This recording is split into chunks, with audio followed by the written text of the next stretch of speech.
आज के लेक्चर में हम जानेंगे काल्डर का व्यापार चक्र का सिद्धांत कि काल्डर ने किस प्रकार से व्यापार चक्र की व्याख्या की है और उसने क्या कारण बताया कि किसी भी इकोनॉमी में अर्थात विशेष रूप से पूंजीवादी अर्थव्यवस्था में व्यापार चक्र क्यों उत्पन्न होते हैं। तो व्यापार चक्र को बताने से पहले मेरी आपसे रिक्वेस्ट है, यदि आप हमारे चैनल में पहली बार आए हैं या देख रहे हैं तो और अभी तक यदि आपने हमारे चैनल को सब्सक्राइब नहीं किया है प्लीज़ तो चैनल को सब्सक्राइब कर लीजिए और बगल में ऑल नोटिफिकेशन बेल को भी प्रेस कर लीजिए। तो बढ़ते हैं अपने टॉपिक की ओर।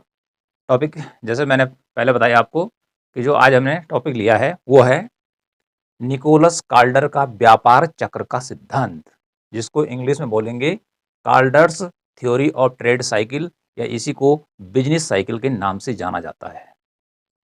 तो निकोलस काल्डर, क्योंकि व्यापार चक्र का जो सिद्धांत है वो काल्डर के व्यापार चक्र के सिद्धांत के रूप में प्रसिद्ध हुआ है, जो उसका पूरा नाम था वो था निकोलस काल्डर।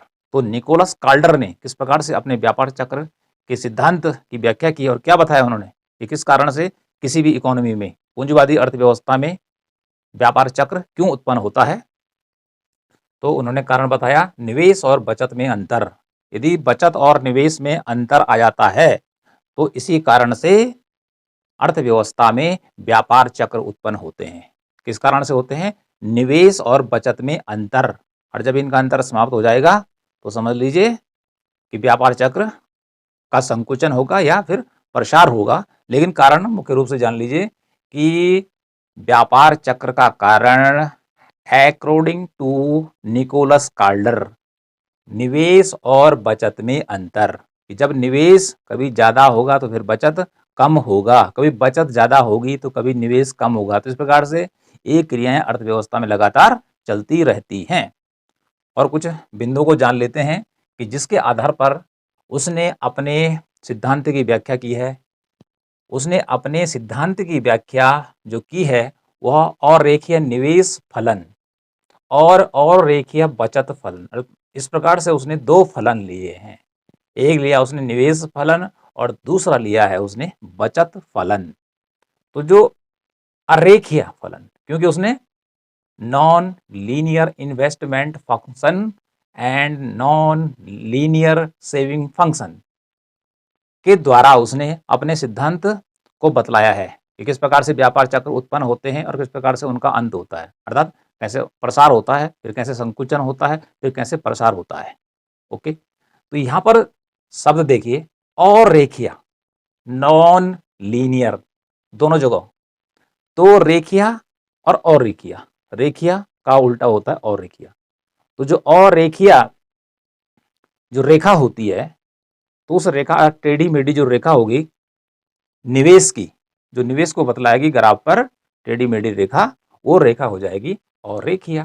ऐसे ही डायग्राम पे या ग्राफ पे जो बचत रेखा बनेगी टेढ़ी मेढ़ी वह अरेखीय होगी, अर्थात जो सीधी रेखा होगी वो रेखीय फलन कहलाएगा संक्षेप में। और इसी प्रकार से आगे चलकर एक तो सीधी रेखा में जाएगा निवेश फलन और एक में जाएगा सीधी रेखा में बचत फलन। लेकिन उसने यहाँ पर अपने सिद्धांत की व्याख्या और रेखीय निवेश फलन और रेखीय बचत फलन के द्वारा की है। उसने कहा कि अर्थव्यवस्था में व्यापार चक्र तभी उत्पन्न हो सकता है जबकि अरेखीय निवेश फलन हो और रेखीय बचत फलन हो। और यदि रेखीय फलन होगा तो अर्थव्यवस्था में व्यापार चक्र उत्पन्न नहीं हो सकता है। व्यापार चक्र में होता क्या है कि कभी आर्थिक क्रियाएं बढ़ती हैं, ओके, फिर घटती हैं, फिर बढ़ती हैं। तो इस प्रकार से उनका प्रसार और संकुचन चलता रहता है, जिसे व्यापार चक्र के नाम से संक्षेप में जानते हैं। आगे बढ़ते हैं। उसने जो यहाँ पर निवेश की बात की है और बचत की बात की है, तो यहाँ पर उसका जो बचत और निवेश का मीनिंग है वो है प्रत्याशित या आयोजित निवेश और बचत से। प्रत्याशित आयोजित निवेश से उसका अर्थ है, उसका जो यहाँ पर अर्थ है वो इससे है, और इसका उल्टा होता है वास्तविक बचत और वास्तविक निवेश, उससे नहीं है उसका।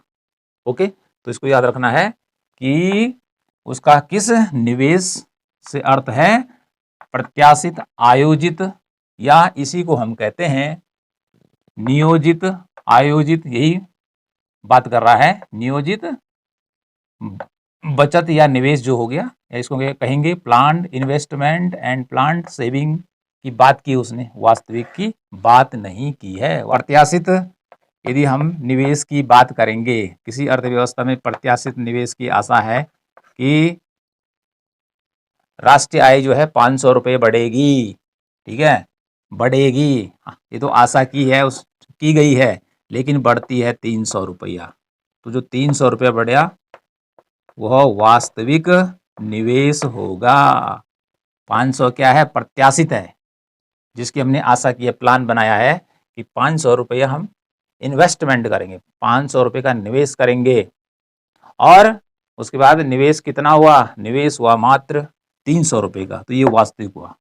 तो उसने प्रत्याशित या आयोजित, ये जो शब्द है मीनिंग एक उनका एक ही है कि इसकी बात की है उसने। ओके, इसमें उसने कुछ और शब्द भी बात की है, सीमांत निवेश प्रवृत्ति MPI, marginal propensity to investment, और सीमांत बचत प्रवृत्ति MPS, marginal propensity to save. Okay, तो निवेश प्रवृत्ति की बात की है उसने और बचत प्रवृत्ति की बात की है, इस बात को किन्स भी कह चुका है। ओके, अगला देखिए, अरेखीय निवेश फलन, क्योंकि जो फलन होता है वो किसी का फल होता है, तो अरेखीय निवेश फलन को पहले समझाया जाएगा, उसके बाद अरेखीय बचत फलन को अलग से समझाया जाएगा। तो इस प्रकार से उसने अपने जो सिद्धांत है उसको उसने पहले बता चुका हूं कि अरेखीय निवेश फलन और अरेखीय बचत फलन के द्वारा समझाया है। तो जो अरेखीय बचत या निवेश फलन है पहला, उसका सूत्र ये है I is equal to F, और यहाँ पे लिखा है Y, यहाँ पे लिखा है K, ठीक है। तो क्या हो गया, investment is the function of Y, Y का मीनिंग है I, इनकम, और K का अर्थ है कैपिटल स्टॉक, पूंजी का स्टॉक है। तो उसने क्या कहा, जो निवेश है वो किस पर निर्भर करता है, आय पर निर्भर करता है। आय बढ़ेगी तो निवेश भी बढ़ेगा, यदि हमारे पास ज़्यादा पैसा आता है तो तभी जाके हम पैसा लगा सकते हैं, ठीक है, फैक्ट्री खड़ा कर सकते हैं, किसी भी बड़े स्टॉक में हाथ डाल सकते हैं। लेकिन तो इस प्रकार से यदि ये बढ़ता है तो ये भी बढ़ेगा, ये कहा उसने, ठीक है। तो उसने ये भी कहा कि जो हमारा ये वाला है इन्वेस्टमेंट, निवेश और आय का सीधा संबंध है, आय बढ़ेगी तो निवेश भी बढ़ेगा और आय घटेगी तो निवेश भी घटेगा, ये उसने कहा है। लेकिन उसने क्या कहा आगे, जो आई और के है इन दोनों का संबंध विलोम है, उल्टा संबंध है, ठीक है। यदि पहले क्या होता है कि निवेश बढ़ने से पूंजी का स्टॉक बढ़ेगा, लेकिन जब स्टॉक बढ़ जाएगा, सामान बहुत ज़्यादा रहेगा, मशीनरी वगैरह अर्थव्यवस्था में ज़्यादा रहेंगी, ठीक है, और यदि वो बिकती नहीं है तो उसका परिणाम क्या होगा, निवेश घट जाएगा। तो आदमी निवेश क्यों करेगा, जब उसे मालूम है कि मेरे पास ऑलरेडी सामान पड़ा हुआ है, गाड़ियाँ पड़ी हुई हैं, ट्रक पड़ी हुई हैं, तो मैं ज़्यादा प्रोडक्शन काहे को करूँगा, ठीक है, पहले यही बिक जाए तो पर्याप्त है। यदि स्टॉक ज़्यादा हो गया पूंजी सामग्री का तो ठीक है, तो निवेश घट जाएगा। निवेश तभी बढ़ता है कि जब आगे उसकी डिमांड होती है, जब डिमांड होती है तो तब जाके निवेश किया जाता है। जब व्यक्ति को ये लगता, आशा हो जाती है कि लाभ होने वाला है, तो तभी जाके वो क्या करेगा, निवेश करेगा। तो ये तो अरेखीय निवेश फलन का सूत्र हो गया। ओके, दूसरा उसका है अरेखीय बचत फलन का सूत्र, सेम वही है, एस लिखना है, यहाँ आई लिखना है। S is the function of Y के, ठीक है। तो यहाँ पे देखिए एस मीन्स होता है सेविंग, बचत। बचत किस पर निर्भर करती है, आय पर। यदि हमारे पास आय होगी तभी तो बचत करेंगे, और आय नहीं होगी तो कहाँ से बचत करेंगे। तो यदि जैसे जैसे आय बढ़ेगी तो बचत का स्तर भी बढ़ता चला जाएगा, और यदि आय घटती चली जाएगी तो बचत भी घटती चली जाएगी। ओके, और इस प्रकार से के, जो ये कैपिटल या पूंजी स्टॉक की बात की मैंने, के फॉर कैपिटल स्टॉक, पूंजी स्टॉक की बात हो रही है, इसका मीनिंग। तो इनका दोनों का संबंध कैसा है, सीधा संबंध है बचत के साथ। ओके, तो इस प्रकार से अरेखीय निवेश फलन और अरेखीय बचत फलन के हमने आपको यहाँ पर दो फलन बता दिए, और इसी के अनुसार जो हमारा अभी ग्राफ बनेगा, रेखा चित्र जो बनेगा दोनों का, और उस पर जो वक्र बनेगा, कर्व बनेगा इन्वेस्टमेंट का, उसको देखेंगे हम, वो कैसे बनने वाला है, अरेखीय बनने वाला है, नॉन लीनियर बोला उसने, क्या बोला, नॉन लीनियर बनने वाला है। ओके, आगे बढ़ते हैं। इसी बात को मैं पहले कर चुका हूं, प्रत्याशित निवेश और वास्तविक निवेश। प्रत्याशित, जिसको आयोजित इच्छित निवेश कहते हैं, दोबारा दोहरा देते हैं कि प्रत्याशित निवेश 500 रुपये का है कि अर्थव्यवस्था में 500 रुपये का निवेश किया जाएगा, पैसा लगाया जाएगा। उदाहरण छोटा है 500 का, लेकिन ये तो आशा थी कि इतना लगाएंगे, लेकिन लगा कितना, 350 रुपया कम लगा। तो इस प्रकार से उसने अपने बचत और निवेश की फलन की जो व्याख्या की है वो प्रत्याशित निवेश से की है। अब वास्तविक तो प्राप्त होता नहीं है, ठीक है, इसलिए किससे लगाया जाता है, प्रत्याशित से ही लगाया जाता है। जैसे भारतीय अर्थव्यवस्था को बढ़ाने के लिए पंचवर्ष योजनाएं चलाई गई, तो उसमें योजना के लक्ष्य रखे गए, ठीक है, इतना % विकास करेंगे, वो प्रत्याशित लक्ष्य था और वास्तविक रूप से कम प्राप्त हुआ। अब आगे बढ़ते हैं कि जो यहाँ पर काल्डर का व्यापार चक्र का सिद्धांत है, उसने ये कहाँ से लिया, तो उसने यह जो सिद्धांत है, यह कीन्स का जो मॉडल था, ठीक है, कि निवेश बराबर बचत होता है, अर्थात अर्थव्यवस्था कहाँ पर संतुलन की अवस्था में होती है, कि जहाँ पर उत्पादन, आय और रोजगार का स्तर निर्धारित होता है कीन्स के अनुसार, वो होता है कि जहाँ पर निवेश अर्थात I is equal to S होता है, निवेश बराबर बचत, आई फॉर इन्वेस्टमेंट मीन्स निवेश और एस फॉर बचत सेविंग, ठीक है। यहाँ पर अर्थव्यवस्था का क्या होता है, संतुलन होता है। एक तो उसने किसके द्वारा बताया था, प्रभावी मांग के द्वारा, जहां पर उसने कहा था एग्रीगेट डिमांड, और जहां पर एग्रीगेट सप्लाई बराबर हो जाती है, वहां पे प्रभावी मांग का बिंदु क्या होता है, संतुलित अवस्था में होता है, और वहां पर राष्ट्रीय आय, उत्पादन, रोजगार का निर्धारण होता है। और एक उसने इसके द्वारा बताया था, निवेश और बचत की समानता के द्वारा। तो इस प्रकार का कीन्स का जो मॉडल है, ये IS वाला, ये रेखीय मॉडल है। ये कैसा मॉडल है, रेखीय, लाइनर, लीनियर मॉडल है। रेखा जाएगी तो सीधी जाएगी, टेढ़ी मेढ़ी नहीं जाएगी, कि जो काल्डर बता रहा है, ठीक है। तो कीन्स के इस मॉडल को किसने पढ़ा, काल्डर ने पढ़ा, और उसने देखा कि यह रेखीय मॉडल है, ये व्यापार चक्र की व्याख्या नहीं कर सकता है। व्यापार चक्र की यदि व्याख्या करनी है तो हमें अरेखीय मॉडल को चुनना पड़ेगा, अरेखीय मॉडल को बनाना पड़ेगा, और उसी के द्वारा हम व्यापार चक्र की व्याख्या कर सकते हैं। तो यहाँ पे देखिए कीन्स के मॉडल में, यहाँ पे देखेंगे हम कि व्यापार चक्र यदि सीधी रेखा के रूप में एस है और आई है, तो व्यापार चक्र उत्पन्न क्यों नहीं होता है, क्योंकि व्यापार चक्र उत्पन्न होने के लिए क्या कंडीशन बताई गई है, यह है व्यापार चक्र का, यहाँ समय दे रखा है, यहाँ आय दे रखा है। एक पर नजर डालिए, पहले ऊपर जाता है, फिर नीचे जाता है, फिर ऊपर जाता है। पहले क्या होता है, समृद्धि आती है, अर्थात अर्थव्यवस्था का प्रसार होता है। उसके बाद क्या होता है, दूसरी तरफ सुस्ती या संकुचन आ जाता है, मंदी कहते हैं, ठीक है, रिसेशन आ जाता है, उससे नीचे अर्थव्यवस्था पहुंचती है, अवसाद आ जाता है, जिसे हम डिप्रेशन कहते हैं। और जब डिप्रेशन में पहुंच जाती है अर्थव्यवस्था, तो फिर क्या होता है, रिकवरी हो जाती है और पुनरुत्थान हो जाता है। तो इस प्रकार की प्रक्रिया अर्थव्यवस्था में लगातार चलती रहती है। तो लेकिन जो ये लीनियर कर्व है, सीधी रेखा है, इस प्रकार से इसमें व्यापार चक्र की व्याख्या नहीं की जा सकती, क्यों, डाउन अप डाउन इस प्रकार नहीं कर रहा है। समझिए इसको, राष्ट्रीय आय एक्स अक्ष पर और वाई अक्ष पर ये दोनों लेने हैं, निवेश और बचत, लिखा है इन्वेस्टमेंट एंड सेविंग।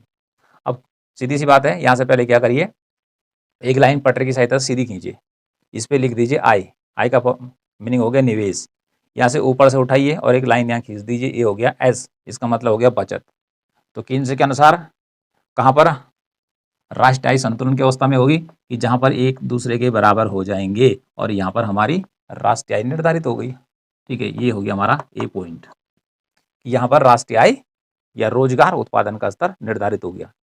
तो यहाँ पर केवल सिंगल पॉइंट है, एक बिंदु है कि जहाँ पर अर्थव्यवस्था संतुलन की स्थिति में है। लेकिन व्यापार चक्र में देखिए, यहाँ कई पॉइंट आ रहे हैं, ऊपर बढ़ा एक है, यहाँ फिर नीचे गया, फिर ऊपर गया। तो इस प्रकार से व्यापार चक्र चढ़ता है, फिर नीचे उतरता है, फिर चढ़ता, इस प्रकार से। लेकिन यहाँ पर एक ही पॉइंट है कि जहाँ पर राष्ट्रीय आय का निर्धारण होता है, कि जहाँ पर यहाँ पर देखिए इन्वेस्टमेंट एंड सेविंग यहाँ पे बराबर है। ओके, इसके आगे देखिए, इसके आगे यदि यहाँ पे चलते हैं तो ये आई चला गया ऊपर और एस आ गया नीचे। इसका मीनिंग क्या हो गया कि आई ग्रेटर देन एस, अर्थात इससे आगे इन्वेस्टमेंट हो जाता है ज़्यादा और सेविंग चला जाता है नीचे। तो इससे आगे, ए से आगे चलने पर यदि आगे चलते, जितने भी जागे आगे चल सकते हैं, तो इससे क्या होगा, अर्थव्यवस्था का प्रसार होगा, क्या होगा, प्रसार होगा, समृद्धि आएगी, रोजगार भी बढ़ेगा बढ़ेगा बढ़ेगा और उसके बाद यहाँ पर महंगाई बढ़ते बढ़ते अपनी चरम सीमा तक पहुंच जाएगी। ठीक है, जिसे अतिस्फीति कहते हैं। तो ये अर्थव्यवस्था की स्थिति को दर्शाएगा जहां पर क्या होगी, महंगाई इससे आगे असंतुलन के बिंदु पर, यदि हम यहाँ से डॉट डॉट करते नीचे लाते हैं और y1 कर देते हैं, तो इसके और इसके बीच, क्योंकि यहाँ पर इन्वेस्टमेंट ऊपर ज़्यादा है, तो इन्वेस्टमेंट करते चले जाएंगे पैसा, यदि अर्थव्यवस्था में सप्लाई बढ़ती चली जाएगी तो रोजगार तो बढ़ेगा ही। ठीक है, एक सीमा तक रोजगार भी बढ़ेगा, उत्पादन बढ़ेगा, लेकिन उसके बाद फिर महंगाई बढ़ना शुरू कर देगी। ओके, और फिर वो क्या कहता है कि जब यहाँ पर इसमें असंतुलन हो जाएगा तो फिर अर्थव्यवस्था फिर पीछे की ओर आएगी, फिर ए पॉइंट पर संतुलन की अवस्था में होगी। कौन बोलता है, किन्स बोलता है। ओके, अब ये तो पहला हो गया। अब दूसरे नंबर के चित्र पर नजर डालिए, ये ठीक इसका उल्टा है। ठीक है, कैसे उल्टा है, यहाँ पर देखिए, पहले हमने यहाँ से हमने आई दिखाना है, आपने एक रेखा ड्रॉ करनी है, इस पे एस लिखना है, रेखाएं अपनी जगह वहीं खड़ी रहेंगी। ठीक है, ये भी इस प्रकार से पड़ी रेखा खींचिए, थोड़ा सा टेढ़ा लेते हुए, और इस पे आई लिख दीजिए। ओके, अब इनकी सिचुएशन बदल गई, क्योंकि अब पहले आई ऊपर था, अब आई नीचे आ गया, इन्वेस्टमेंट, और जो सेविंग पहले नीचे था ये ऊपर आ गया। यहाँ पर दोनों इक्विलिब्रियम की अवस्था में हो गए, जहाँ पर एक दूसरे को काटते हैं, और ये बी पॉइंट हो गया भाई। ठीक है, और यहाँ पे राष्ट्रीय वाई के द्वारा दर्शा दी। ठीक है, तो यहाँ पर तो हम बात कर रहे थे अस्थिर अर्थव्यवस्था है, अर्थव्यवस्था का प्रसार होगा, रोजगार बढ़ेगा और अंत में महंगाई बढ़ेगी। ओके, और फिर अर्थव्यवस्था ए पॉइंट पे आएगी। लेकिन यहाँ देखिए, ये वाला रेखा चित्र इसके जस्ट उल्टा है, क्योंकि अब यहाँ पे देखिए कि बी पॉइंट पे संतुलन हो गया, इक्विलिब्रियम पॉइंट बी है, तो बी के बाद यहाँ पे तो ठीक है कि राष्ट्रीय आय का निर्धारण हो गया, लेकिन इससे आगे हमारा जो बचत है ऊपर चला गया, और ये जो इन्वेस्टमेंट की रेखा है वो नीचे चलेगी। इस प्रकार से यहाँ पे देखिए इनका गैप आ गया, यहाँ पे बचत और इन्वेस्टमेंट में क्या हो गया, अंतर आ गया। तो यहाँ पे बढ़ेगा, लेकिन इससे आगे चलने पर इन्वेस्टमेंट क्या होगा, कम होगा, क्योंकि जब बचत ऊपर होगी तो बचत ऊपर तो जा ही नहीं सकती है, क्योंकि जब इन्वेस्टमेंट अर्थव्यवस्था में कम होगा, रोजगार जनरेट कम होगा, तो बचत तो बढ़ेगी नहीं, तो उससे क्या होगा कि इन्वेस्टमेंट नीचे गिरेगा। तो जब इन्वेस्टमेंट कम होगा, अर्थात जो हमारा निवेश है, जो विनियोग अर्थव्यवस्था में पैसा लगने वाला है अर्थव्यवस्था के विकास के लिए, वो लगेगा कम। ठीक है, तो उसमें कमी आने लग जाएगी। तो जब निवेश में कमी आने लग जाएगी अर्थव्यवस्था में, तो रोजगार भी घटेगा, आय उत्पादन सभी घटेगा, और कीमतें भी घटने की स्थिति में रहेगी। तो ठीक है, इधर तो उत्थान होगा, तो इस अवस्था में अर्थव्यवस्था का पतन हो जाएगा, अर्थव्यवस्था का पतन हो जाएगा। तो यहाँ पर आई ग्रेटर देन एस, अर्थात निवेश क्या है, बचत से ज़्यादा है यहाँ पर, और यहाँ पर ठीक उल्टा है कि यहाँ पर जो है एस ग्रेटर देन आई। ठीक है, ये हमने कि जो एस है ये वाला ऊपर चला गया है, तो ज़्यादा को दिखा रहा है, आई नीचे है, तो एस ग्रेटर देन आई। तो यहाँ पर अर्थव्यवस्था मंदी की स्थिति में जाएगी, और आगे चलते चलते जाएगी तो गर्त में चली जाएगी। यहाँ से प्रसार होगा, पहले बता चुका हूँ, यहाँ पे जो भी होना है प्रसार होगा, सब कुछ बढ़ेगा, और अंत में महंगाई चरम सीमा पर पहुँच जाएगी। उसके बाद पुनः इसी पॉइंट पर आएगी, यहाँ भी वही होगा, अर्थव्यवस्था मंदी की ओर जाएगी, गर्त में चली जाएगी, फिर लेकिन इसी बिंदु पर आएगी। तो देखिए दोनों जगह जब रेखा सीधी है तो एक ही पॉइंट पर क्या बन रहा है, हमारा संतुलन का बिंदु बन रहा है। तो इस प्रकार से एक ही बिंदु पर ये संतुलन दिखा रहा है, लेकिन वास्तविक रूप से जब व्यापार चक्र की अवस्था अर्थव्यवस्था में चलती रहती है, उतार चढ़ाव, तो कर्व इस प्रकार से अप डाउन करता है। ठीक है, तो इस सीधी रेखा के द्वारा हम व्यापार चक्र को प्रदर्शित नहीं कर सकते हैं, एक कार्डर ने कहा। इसलिए कार्डर ने इसमें संशोधन किया। ठीक है, और उसने ये रेखे वाला जो वक्र जा रहा आई का चाहे एस का, इसने उसको बना दिया नॉन लीनियर, और रेखीय बना दिया। ठीक है, अब और रेखीय को समझते हैं सबसे पहले, जो कि इसका पहला भाग है, और रेखीय निवेश फलन, नॉन लीनियर इन्वेस्टमेंट फंक्शन। तो यो हमारा रेखा चित्र इस प्रकार से कैसे आएगा, एक्स अक्ष पर राष्ट्रीय आय दिखाएंगे, वाई अक्ष पर निवेश दिखाएंगे। निवेश को याद रखो, उसके लिए आई लिखा जाता है, और एस सेविंग के लिए या बचत के लिए एस लिखा जाता है, एक ही अक्षर, ऐसा नहीं कि पूरा पूरा लिखना पड़े। ओके, अब देखिए हमने अब यहाँ से एक कर्व ड्रॉ करना है, वो भी आइडिया से करना है। ओके, तो कैसे हमारा आइडिया से आएगा इस प्रकार से देखिए आप एक सुंदर सा इस प्रकार से ड्रॉ कर दीजिए। ओके जी, अब देखिए ये हमारा जो कर्व होगा, ठीक है, इन नॉन लीनियर, सीधा नहीं जैसे वहां हो रहा था, अभी देखिए इस प्रकार से यूं जा रहा है, तो राष्ट्रीय आय और निवेश के बीच के संबंध को बतलाता है। ओके, अब देखिए यहाँ पे नजर डालिए, यहाँ पे एक एक यहाँ पे हो जाएगा और उसके बाद आपको यहाँ पे बताते हैं। तो यहाँ पर देखिए, यहाँ पे इसको जरा मैं नीचे लगाता हूँ और यहाँ पर देखते हैं, ठीक है, यहाँ पर तो यहाँ पर राष्ट्रीय आय का स्तर माना बात स्टार्टिंग यहाँ से होती है, तो उस समय जो निवेश है, अर्थात यहाँ पे निवेश कम है क्योंकि राष्ट्रीय आय का स्तर कम है, तो निवेश क्या है, कम है। अब इसके आगे क्योंकि यहाँ पे इसलिए फ्लैट हो गया, ठीक है, लेकिन जैसे जैसे क्या होगा, राष्ट्रीय आय, निवेश तभी बढ़ेगा जब क्या होगा, अर्थव्यवस्था में डिमांड होगी। ओके, तो इसके बाद धीरे धीरे देखिए ये कर्व ऊपर चढ़ रहा है, अर्थात राष्ट्रीय आय बढ़ेगी और निवेश भी बढ़ेगा। तो यहाँ पर एक यहाँ पर देख लेते हैं कि यहाँ पर निवेश सबसे कम है, ठीक है, कि जहाँ पर राष्ट्रीय आय क्या है, सबसे कम है, निम्न स्तर पर है, लो लेवल पर है, तो उस समय निवेश भी कम है। लेकिन जैसे जैसे राष्ट्रीय आय बढ़ती, निवेश करने से तो ये ऊपर चढ़ रहा है, इधर की तरफ फैल रहा है और एक पॉइंट यहाँ पे आ जाता है। ओके, इसको नीचे कर लेते हैं और यहाँ पे नजर डालेंगे, तो यदि यहाँ पे y0 थी तो यहाँ पे y1 हो जाती है। तो यहाँ पर राष्ट्रीय आय सबसे, अर्थात निवेश क्या है, सबसे कम है, ठीक है। इसके बाद निवेश बढ़ता है, बढ़ता है, बढ़ता बढ़ता बढ़ता बढ़ता बढ़ता बढ़ता बढ़ता है, लेकिन एक बिंदु ऐसा आता है कि जहाँ पर ये फ्लैट हो जाता है, ठीक है, ये फ्लैट होगा, इसके बाद ये नीचे भी आएगा, ठीक है। तो यहाँ पर फिर निवेश क्या हो जाएगा, अंत में राष्ट्रीय आय के बढ़ते बढ़ते, ठीक है, अपने उच्चतम बिंदु पर पहुंच जाएगा और उसके बाद हमारा निवेश, क्योंकि यहाँ पे इसको यहाँ से मिलाते हैं, तो हमारा निवेश यहाँ पहुंच गया, ठीक है, तो इससे ऊपर ही जाएगा नहीं, ठीक है, क्योंकि अर्थव्यवस्था में जितने भी संसाधन थे उनका प्रयोग हो चुका है, उनको लगाया जा चुका है। ओके, आय, उत्पादन, रोजगार का स्तर पूरा बढ़ चुका है, इससे ऊपर निवेश नहीं हो सकता है। ओके, तो इस पॉइंट पर यहाँ पर क्या होगा, यहाँ पर और यहाँ पर दोनों जगह जो हमारा आय होगा वह कम हो जाए, क्योंकि यहाँ पर राष्ट्रीय आय क्या है, बहुत कम है, तब भी हमारा क्या है, निवेश कम दिखाएगा।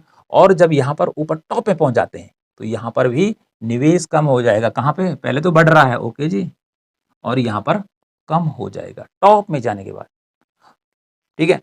क्यों होगा, क्योंकि यहाँ पे टॉप में जाने के बाद जब अर्थव्यवस्था पूर्ण रोजगार के स्तर पर होगी, हर किसी के पास पैसा होगा, मजदूरों के पास, जो श्रमिक वर्ग है फर्मों में काम करने वाला, उसके पास तो कम पैसा होगा, लेकिन जो पूंजीपति वर्ग है वो यहाँ पर क्या कर देगा, काफी पैसा उसने लगा दिया है, ठीक है, लगा दिया उसने, लगा दिया लाभ कमाने के लिए, और यहाँ पर जाने के बाद उसको पता नहीं चलता कि क्या होने वाला है, और यहाँ पर जाने के बाद फ्लैट हो जाता है, अर्थात यहाँ पर बढ़ जाती है हर चीज की लागत, ठीक है, और जो उसको लाभ मिलने वाला था पैसे वाले को, जिसने पैसा इन्वेस्टमेंट कर रहा है, जो ये बढ़ा रहा था इधर इधर हो जाने पर, तो यहाँ पर उत्पादन की लागतें बढ़ेंगी और जो निवेशक हैं उनका जो लाभ है वो घटेगा।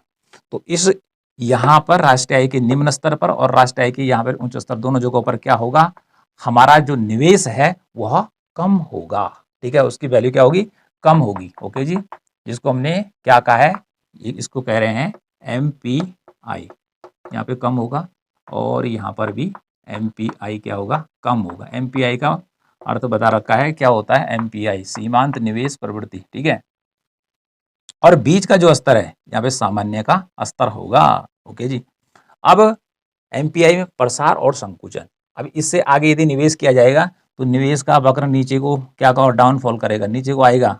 तो जो ये बतला रहा है कि यदि इससे आगे राष्ट्रीय आय क्या होगी, घटने लग जाएगी, क्योंकि हम इसको, यदि ये नीचे गिरता है और इसको, ये तो टॉप बिंदु पहुंच गया, इसके बाद यहाँ से नीचे की ओर संकुचन होगा, ठीक है जी। तो इस प्रकार से राष्ट्रीय आय यहाँ से नीचे की ओर क्या करेगी, निवेश घटेगा, निवेश क्या होगा, घटेगा नीचे, पहले तो निवेश बढ़ रहा है, फिर निवेश घटेगा, और निवेश घटने से क्या होगा, हमारा जो राष्ट्रीय आय का लेवल है, ठीक है, वो भी गिरने लग जाएगा, ठीक है, उसमें वृद्धि नहीं होगी, वो डिक्लाइन होगा।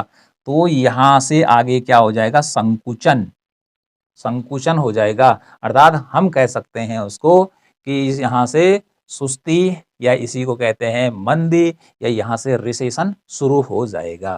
ठीक है, तो राष्ट्रीय आय के ऊंचे स्तर पर यहाँ पर और निम्न स्तर पर जो एमपीआई है दोनों कम है। ओके, ये बात तो क्लियर हो गई। तो ये क्यों बढ़ रहा है आगे निवेश?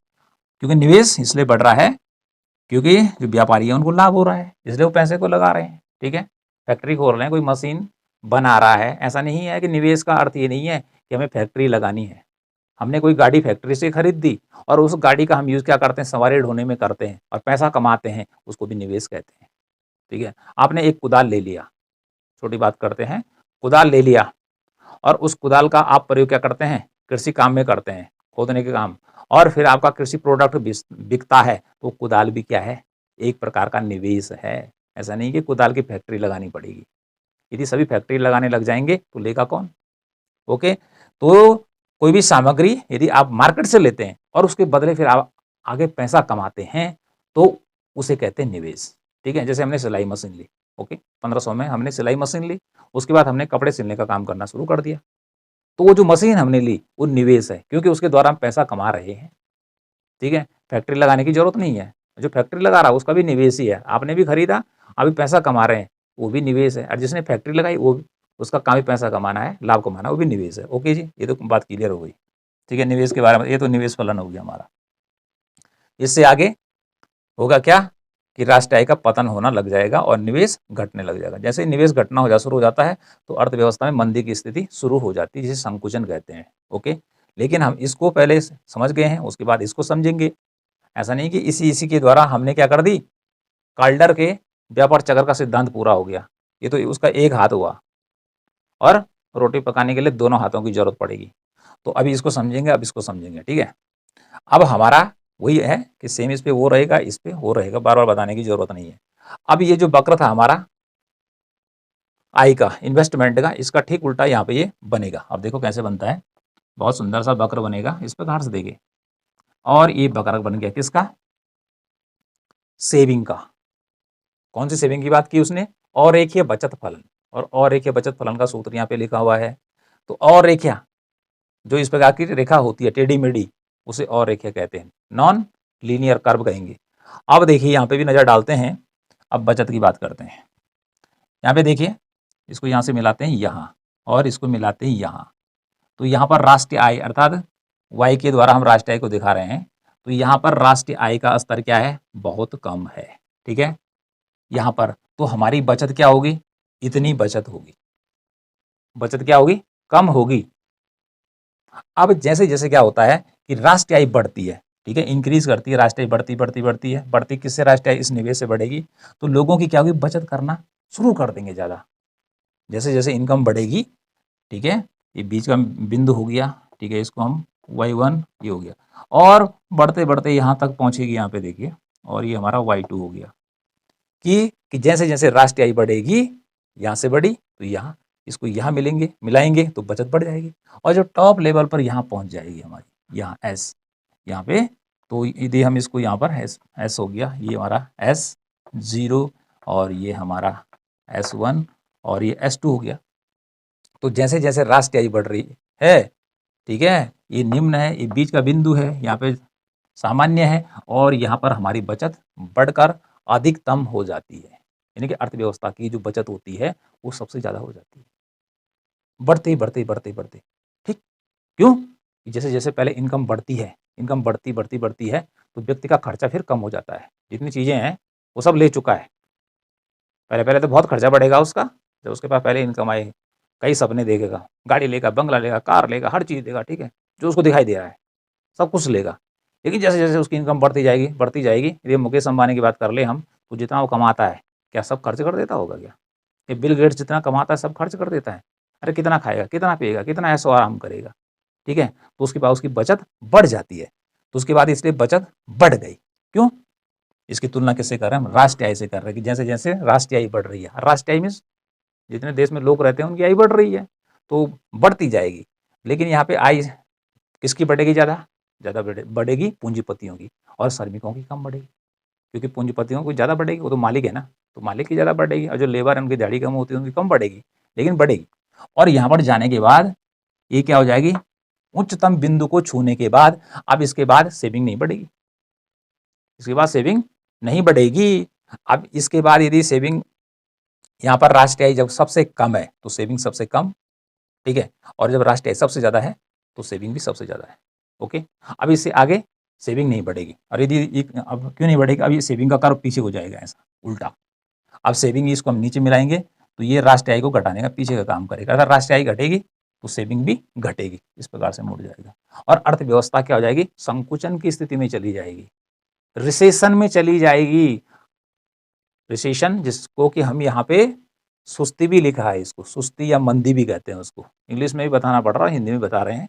तो इस प्रकार से सेविंग अपने उच्चतम बिंदु को छूने के बाद यदि और आगे सेविंग बढ़ाई जाती है, ठीक है, सेविंग बढ़ाई जाती है तो ये कर्व पीछे की ओर जाएगा और सेविंग को घटा देगा, जिससे क्या हो जाएगा, राष्ट्रीय आय का लेवल कम हो जाएगा। जब राष्ट्रीय आय घटेगी, स्वतः ही बात है कि आप राष्ट्रीय आय का मतलब सब लोगों की आय घट गई तो बचत कहाँ से करेंगे, तो बचत घटना स्टार्टिंग कर देगी। तो इस प्रकार से ये हो गया अरेखीय निवेश फलन, ठीक है, और दूसरा हो गया और रेखीय बचत फलन। ये दो रेखा चित्र हमने आपको बता दिए हैं।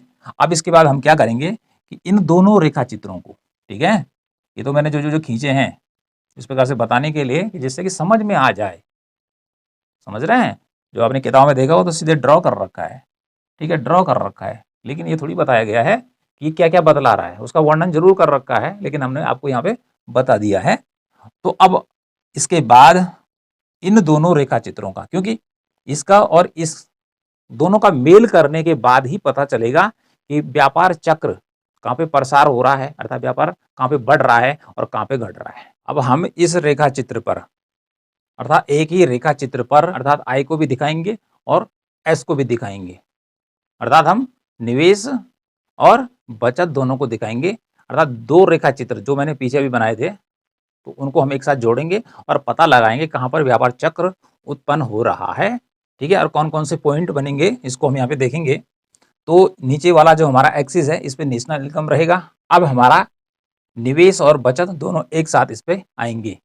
तो जैसे हमने वहाँ पे निवेश के लिए जो अरेखीय रेखा खींची थी, वो टेढ़ी मेढ़ी रेखा खींची थी, यहाँ पे भी वही ड्रॉ करनी है, और जैसे बचत के लिए की थी वैसे ही ड्रॉ करनी है। ओके, तो सबसे पहले देखिए हमने क्या किया था, यहाँ से हमने इस प्रकार से, ये हमारा क्या हो गया, ए वाला कर्व, ये हमारा आई वाला कर्व हो गया, निवेश का, इन्वेस्टमेंट का हो गया। तो इस पे लिख देते हैं आई, ठीक है, इन्वेस्टमेंट का। इस प्रकार सीधे खींचेंगे इसको, लेकिन यहाँ पे थोड़ा इसका ढाल देना है और इसके बाद थोड़ा इसको यहाँ पे फ्लैट कर देना है, फ्लैट कर देना है। और उसके बाद दूसरा जो कर्व था हमारा वो था बचत का। किसका था, बचत का। ये तो निवेश का हो गया। अब बचत का जो कर्व होगा इसका ठीक उल्टा जाएगा, इस प्रकार से देखिए, ये इस प्रकार से देखिए, और इस प्रकार से हमारा ये इस पे लिख देंगे एस। ओके, इतना काम कर दिया। एक पॉइंट यहाँ पे हो गया, एक पॉइंट यहाँ पे हो गया और एक पॉइंट यहाँ पे हो गया। इसका नाम रख दिया एम, इसका नाम लिख दिया यू और इसका नाम हमने कर दिया एन। ओके जी, और यहाँ से देखिए ये वाला कर्व इस प्रकार से गया, तो ये ऊपर वाला आई वाला है और नीचे वाला ये हमारा एस का कर्व है। अब इसको समझिए, इसी जब दोनों जो ये कर्व बन गए हमारे, तो इनका मिलन बिंदु, अर्थात जहाँ पर ये बराबर हो रहे हैं, ठीक है, कहीं भी तो यहाँ पे देखेंगे तो ये नीचे इन्वेस्टमेंट का कर्व नीचे आ गया और बचत का ऊपर आ गया। तो इसका मीनिंग क्या हो गया कि यहाँ पर नीचे इन्वेस्टमेंट कम हो गया और बचत ज़्यादा हो गई है। लेकिन ये ज़्यादा देर तक नहीं रुकेगा, फिर ये दोनों बराबर हो जाएंगी, फिर नीचे क्या होगा, फिर बचत नीचे चली गई और फिर हमारा ये आय का कर्व ऊपर चला गया, ठीक है, फिर ये ज़्यादा देर तक रुकेंगे नहीं, फिर ये जाके अगले बिंदु पर मिलते रहेंगे। तो इस प्रकार से जो ये गैप उत्पन्न हो रहा है किसका, बचत और निवेश का, या निवेश और बचत का, ये व्यापार चक्र को उत्पन्न करता है। ओके, और उसके बाद आगे चलकर उसको खत्म कर देता है। तो यहाँ पे देख लेते हैं, यहाँ पे हमने 1 2 3 पॉइंट बन गए हमारे। ओके जी, तो ये जो यू पॉइंट है, इस पॉइंट को कहते हैं अस्थिर बिंदु, ठीक है, ये है आपका अस्थिर बिंदु रहता है। और इससे दोनों ओर जो एन है और जो हमारा एम पॉइंट है, ये होते हैं स्थिर बिंदु, स्टेबल पॉइंट।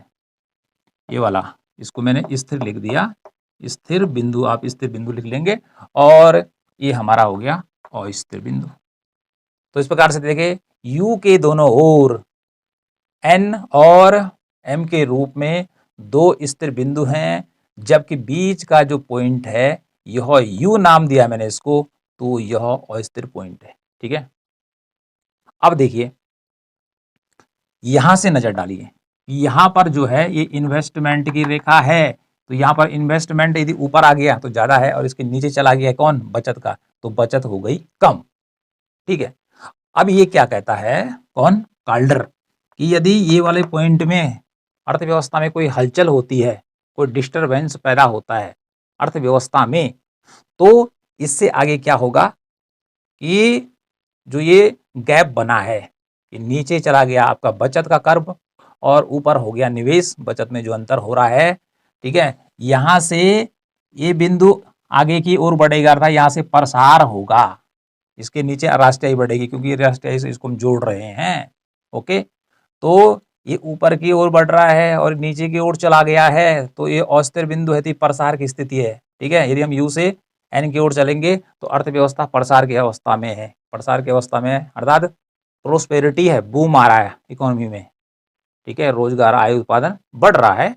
ठीक है, लेकिन ये क्या कहता है कि ये बिंदु यदि इधर की तरफ चलता चलता चलता गया, ठीक है, ये अस्थिर है और ये चिपकता चिपकता, और यहाँ पर ये दोनों मिल गए। ठीक है, तो जहां पर ये मिल गए, अर्थात मिलने का मीनिंग क्या हो गया कि यहाँ पर एस और आई दोनों इक्वल हो गए। ठीक है, तो एन पॉइंट पर जो है नीचे लाइन यदि हम ड्रॉ करें यहाँ नीचे, तो नेशनल इनकम जो होगी हमारी वाई के द्वारा दिखाएंगे तो सबसे ज़्यादा होगी। ओके जी, तो यहाँ पर पहले क्या हुआ, इकोनॉमी का विस्तार हुआ, समृद्धि की अवस्था आई, और उसके बाद जहाँ पर ये दोनों इकट्ठा हो गए एन बिंदु, ठीक है, इसको स्विच बिंदु भी कहते हैं, और इस बिंदु पहले प्रसार, और इस बिंदु से आगे, अब यहाँ देखिए एस चला गया ऊपर और आई चला गया नीचे, और यदि आई नीचे की ओर जाता है, डिक्लाइन करता है, क्योंकि इन्वेस्टमेंट का गिरना अर्थात पैसा मार्केट में कम लगना, तो पैसा मार्केट में कम लगेगा तो रोजगार, आय, उत्पादन सब घटेगा। ओके, तो इससे आगे क्या होगा, क्योंकि यहाँ तो प्रसार हुआ, इसके आगे संकुचन शुरू हो जाएगा, अर्थव्यवस्था किस में चली जाएगी, सुस्ती या मंदी, और उसके बाद अवसाद या रिसेशन में चली जाएगी।